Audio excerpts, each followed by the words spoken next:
Welcome to the channel. We're doing 90s relics.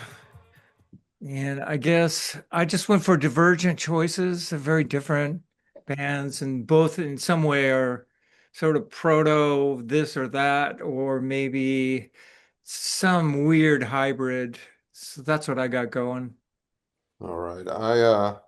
I went for stuff I have on vinyl from the 90s, which, wasn't exactly a decade when the medium was flourishing. So I have a lot more CDs than records from that time. But fortunately, I've got a couple of good ones that I am eager to share. I am doing today two of my favorite records from the 90s. One of which I bought at a show in 1997, I think, back when records were really rare, and one of which I had on CD, and then pretty recently picked it up on record because it's so great. Here's my choice, number one. My first choice, Bobby Conn. Look at his eyes go. Well, I don't know if that's visible, but they are mobile. And here we've got him on the back in front of the Mighty Cobra. And Bobby Conn is a weird one. This is his first record. He's still around. He's a bit of a fixture on of the Chicago freak scene, but he does this music that sounds like pop music from another dimension that is sort of obsessed with self-help, revivalist forms of Christianity, and end of the world scenarios. So this is record is followed by one that I sadly do not have on vinyl, which is called Rise Up, which I would actually give an even higher recommendation to. But the cover art sort of speaks volumes here. It's you have something that looks like it's from a kind of kitschy craft fair done at, maybe with a seventh grade level of artistry. And that's sort of the mentality that he brings to music, but with a craftsmanship that is wise, or that is profound and accomplished beyond his years. The best one is probably Never Get Ahead, which is a sort of riff on the Jackson Five, combined with sung from the perspective of someone trying to ingratiate himself to his employer through oral sex. Here is a real weirdo, a real original, but and he does songs that with very unconventional instrumentation, like his wife is a violinist who is always adding these kind of disco flourishes to things, but he at the same time really rocks out, and is an incredible guitarist. So if you want the sound of a sort of late night infomercial on acid, uh, while hanging out early in the morning with your fundamentalist Christian cousins, uh, then this is the record for you. Oakland's own Drunk Horse,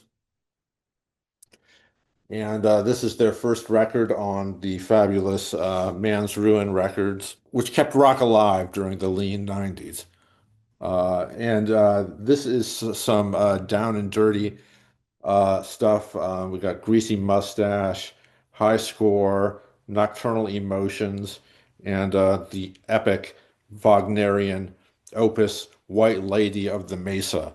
So these guys, they don't really take themselves seriously, except insofar as they really have come to rock balls. There's all kinds of weird time signatures, um, sort of juvenile conceits for songs, but then like the Bobby Conn combined with really incredibly accomplished musicianship.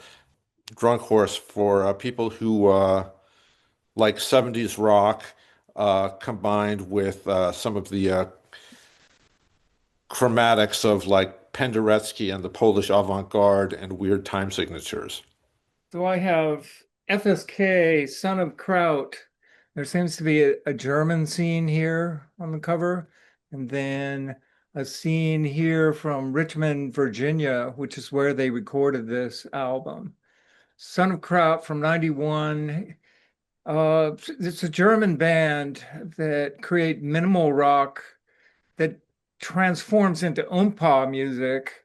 They try to be country and end up polka, which is really odd. It's a motley crew there. And they write super whimsical songs about Super Bowl parking, Freddie Fender's soul, Hitler lives. It's not dark at all, though. It's just earnest. And it's a great homage to American country music and yodeling. So they have a tradition of yodeling, and so do we. The singing brakeman, Jimmy Rogers. So there is a bit of yodeling. And it's sort of like the Mekons, but German and more pared down. That's why I call it minimal rock. They also have appeal sessions and many follow-up records that are produced by David Lowery from Camper Van Beethoven and Cracker. He is the producer and player. I would collect this if you're looking for something novel. It's an honest outlier and authentic hybrid. I keep it in my indie section. And I also have the Red House Painters, Ocean Beach from 95. It's a double disc, but they have included this EP on one side. So it's a reissue, of course. It's The Mastermind by Mark Kozelik, and it is on 4AD Records. You see the cover of the windmill, that's local, San Francisco, Ocean Beach. It really captures the mood of a foggy day down there in San Francisco's West Side with light, expert finger picking. Sometimes there's guitar distortion. It's got pining vocals and with harmonies, tasteful violin, and very tailored compositions. It's elaborate and minimal in its arrangements. It's also got piano and organ. So it's pretty much a lot of variety here. It's 2% Crazy Horse to give it that edge, but it's more complex musically. And I would say it's proto shoegaze, slowcore. When I first heard this band, I was thinking math rock, but they don't really do a lot of time changes. Songs like Darkness Makes Me Feel Better, Put On Your Black Sweater. And Mark Kozelik was also a band member in the movie Almost Famous. He was the bass player. So he's been in Really? movies, several movies as well. And I have a red house painter section, which I keep right next to the fall. That be it? So my first record is Karl Denson's The D Stands for Diesel. This is from 1995. Karl Denson is the leader of the Grey Boy All Stars, the San Diego soul jazz and funk band. I've talked about them before. And this is technically a solo album, but it's basically all of his band members play on this record. This is like dance music, post bop, lots of amazing like Fender Rhodes playing, great guitar work, and Karl Denson's what I guess tenor and alto saxophone. Andy Bay was pretty incredible. He had this deep, deep baritone, and he seemed to mostly sing about kind of cosmic issues. But he guests on two songs here, which are just absolute highlights. They're long, stretched out, propulsive jams. And Andy Bay was never one for restraint. And he just fucking goes for it on these songs, and they're fantastic. So I think this record is really hard to find, and it's not on streaming. But if you can track it down, if this kind of thing is, up your alley, this is a little different. Fu Manchu's The Action Is Go. This is from '97. They started out in Santa Cruz, actually. They were a hardcore band named, they were mostly inspired by the second side of Black Flag's My War. But then they moved south and their sound changed a lot. This is their fourth record as Fu Manchu. And, these guys, you can speak of them along with Sleep and Caius as setting the template for stoner metal. Huge fuzz guitars, amazing riffs, courtesy of their, at the time, brand new guitarist, Bob Balch. And great swinging drum work from, at the time, brand new drummer Brant Bjork, fresh off, he was a founding member of Caius. You know what you're getting with Fu Manchu.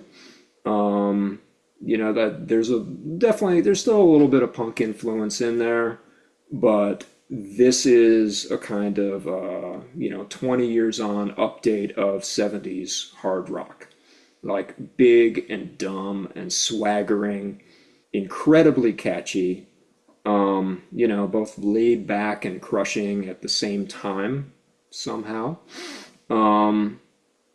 My favorite song on this record, it's called Strolling Astronomer. And, just if you listen to that, I defy you not to bang your head to it. It is so well done. Throw them up.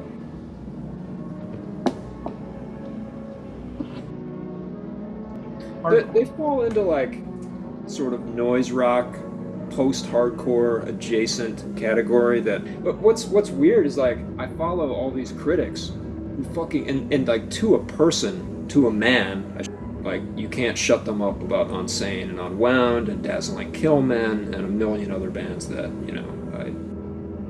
I know about this because there's various critics I follow who wouldn't shut up about it. So Fu Manchu. Oh yeah? Yeah, very good live band. There's a main riff and there's soloing. I mainly notice just that big, fat riff. We can continue to do vital work even as we age into decrepitude. Betty's not easy to find. Spin the bottle, Ouija board, that sort of stuff. Satan won't appear unless you have blood.